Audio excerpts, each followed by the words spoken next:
در حقیقت وکلا تحریک چینی وزیر اعظم کے دورے کو ناکامیاب بنانے کے لیے ہے۔ اگر ان وکیلوں کی اوقات دیکھیں تو فوجداری کے مقدموں میں 20 سال تک فیصلہ نہیں ہوتا، وکیل اربوں کما لیتے ہیں۔ ضابطہ فوجداری میں 90 ترامیم ہونے کے بعد جو جج ایک سال میں فیصلہ نہیں کرے گا، اس کے خلاف بھی کارروائی ہوگی، اور اس سے وکیلوں کا دھندا بند ہونے جا رہا ہے۔ اس لیے وکیل بھی تحریک چلانے کی دھمکی دے رہے ہیں۔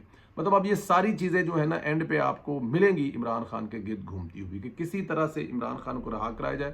اور آپ یہ دیکھیں کہ فورم کس قسم کا استعمال کیا جا رہا ہے، کون سا استعمال کیا جا رہا ہے۔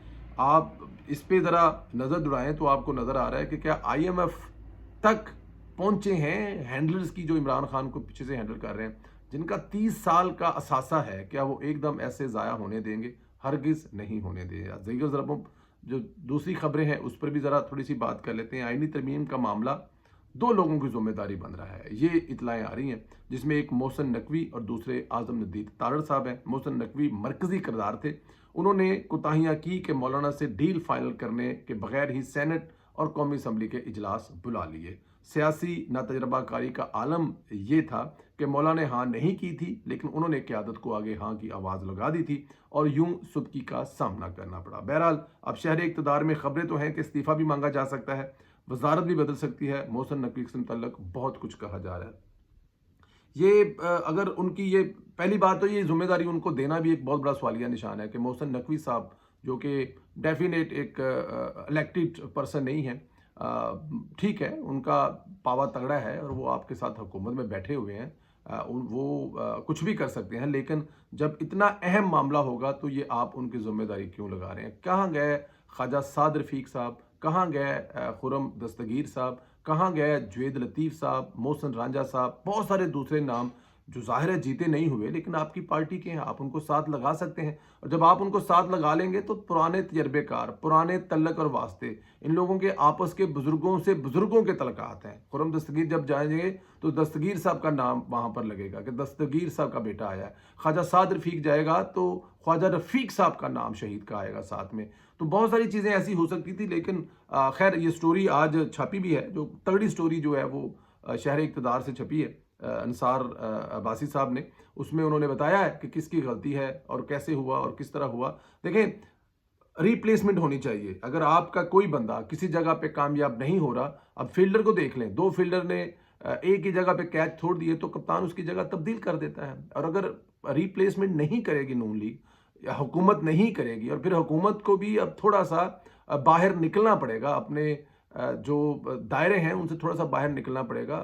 بہت بڑی پارٹی ہے، اتنی کامیاب پارٹی ہے، اس پارٹی کے متھے پر جو جھومر لگے ہیں جس کے بارے میں آپ سوچ بھی نہیں سکتے۔ تو بہت کچھ اس پارٹی نے کیا ہوا ہے، ایسے نام نہیں ڈبویا جا سکتا، کہیں نہ کہیں گڑبڑ جو ہے اس کو ٹھیک کرنا پڑے گا۔ آئینی ترمیم پر مولانا کی بات کریں تو وہ مان جائیں گے۔ آج قمر زمان قاہرہ نے کہا ہے کہ مولانا فضل الرحمان آخر کار مان جائیں گے، ان کی آراء کو بھی ترمیم میں شامل کیا جائے گا۔ انہوں نے کہا بالکل حکومت کی مخالفت کرنی ہوتی تو وہ پہلے دن ہی کہہ دیتے کہ جناب ہم نے آپ کے ساتھ نہیں چلنا۔ خورشید شاہ نے جب کہا کہ جب شکوں پر ہم سب متفق تھے، ان پر تجویز لینے کے لیے آئے تھے، رات گئے بلاول نے مولانا سے ملاقات کی، اس میں یہی فیصلہ ہوا جن پر اعتراض ہیں وہ شکیں نکال کر باقی منظور کر لی جائیں گی۔ اچھا ادھر پی ٹی آئی کو جو جھٹکا لگا ہے، ان کی جو 4 نشستیں ہیں وہ بھی خطرے میں پڑ رہی ہیں، کیونکہ جو 4 نشستیں ہیں وہ مطلب جیسے دھاندلی میں پہلے ان کی نشستیں جو ہیں وہ واپس نون لیگ کو ملی ہیں، اسی طرح پی ٹی آئی کی کچھ اور سیٹیں ہیں وہ بھی دھاندلے میں ہیں۔ تحریک انصاف کی جیتی ہوئی مزید 4 قومی اسمبلی کی نشستوں سے متعلق کیس الیکشن کمیشن میں سماعت کے لیے مقرر ہو چکا ہے۔ 18 سپٹمبر کو سماعت ہوگی اور ممکن ہے پی ٹی آئی کو سرپرائز مل جائے، کیونکہ وہ بڑے واضح کیس ہیں، اس میں کوئی سچ کوئی راکٹ سائنس نہیں ہے۔ اس وقت جنرل فیض صاحب جو ہے وہ پورا زور لگا کر یہ سب کچھ کر کے دے گئے اور دوسری سائیڈ والے دیکھتے رہ گئے، لیکن ہر گزرتے دن کے ساتھ وہ سیٹیں جو ہیں وہ خطرے میں نظر آ رہی ہیں، اور ہر گزرتے دن کے ساتھ پاکستان تحریک انصاف سے وہ سیٹیں جاتی ہوئی نظر آ رہی ہیں۔ اب دیکھیں علی گوہر بلوچ صاحب جو ہیں وہ ٹیکنیکلی طور پر ووٹوں سے وہ جیتے ہوئے ہیں، لیکن کیونکہ وہ انہیں کہا گیا جی کہ آپ غلط طریقہ استعمال کر کے، مراد یہ کہ آپ کو پہلے ٹریبونل میں جانا چاہیے تھا، پھر الیکشن کمیشن کے پاس آنا چاہیے تھا، آپ ڈائریکٹ الیکشن کمیشن کے پاس آ گئے ہیں، تو اس لیے آپ کو یہ سیٹ نہیں دی جا رہی۔ تو دوسری اور بھی بہت سارے سیٹیں ایسی ہیں جہاں پر بہت بڑا کام، این اے 15 مانسیرہ سے میاں محمد نواز شریف صاحب کی سیٹ، وہاں پہ جو جھلو پھرا ہوا ہے 22,000 ووٹ خواتین کے، ایک علاقہ کالا ڈھاکہ جہاں پہ وہ پڑے، کیا آپ سوچ سکتے ہیں کہ 22,000 خواتین وہاں پر؟ کیا مجھے اس جلسے میں ایک اتنا بڑا جلسہ تھا کہ وہ جو جلسہ گاہ تھی مانسیرا والی ساری کی ساری بھری ہوئی تھی، میاں نواز شریف صاحب، مریم نواز صاحبہ اور کیپٹن صاحب مطلب اتنے زیادہ خوش تھے اس جلسے کو دیکھ کر کے، کیونکہ لوگوں کا ایک سمندر تھا، خواتین کی تعداد تو وہاں پر 22,000 نہیں تھی۔ تو یہ 22,000 خواتین، وہ جو لہراسب صاحب ہیں میاں صاحب کے مقابلے میں، ان کو کیسے پڑ گئے؟ تو بہت ساری سیٹیں جو ہیں وہ جانے والی ہیں، اور ہو سکتا ہے کہ 5 10 15 سیٹیں تو نون لیگ کو یہیں سے مل جائیں۔ یہ ایک بہت بڑی کامیابی ہوگی۔ اپنا خیال رکھیں، اللہ تعالیٰ کی ذات آپ کو اپنے حفظ و امان میں رکھے۔ ویسے یہ جن کی ڈیوٹی ہوتی ہے، یہ بندے مذاکرات کرنے والی، مسودے والی، اگر اس میں یہ ناکام ہو تو کیا کرنا چاہیے؟ کیا ان کی ریپلیسمنٹ ہونی چاہیے؟ ان کی جگہ پہ نیا بندہ لانا چاہیے؟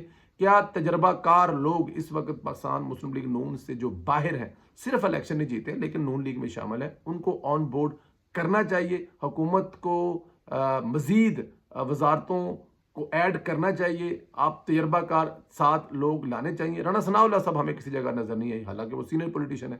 اگر وہ بھی کسی کمیٹی میں ہوتے، منانے والی میں یا بات کرنے والی میں، تو وہ ایک اچھا رزلٹ دے سکتے تھے۔ تو کیوں یہ لوگ آگے نہیں ہیں اور کیوں یہ لوگ پیچھے ہیں؟ اس پر اپنی رائے کا اظہار کریں، چینل کا سبسکرائب کریں، بیل آئیکن کو پریس کریں، اور انشاءاللہ اگلے ویلاگ میں آپ سے پھر ملاقات ہوگی۔ اللہ تعالیٰ کی ذات آپ کو اپنے حفظ و امان میں رکھے۔ ہماری دعائیں آپ کے ساتھ ہیں۔ خدا حافظ۔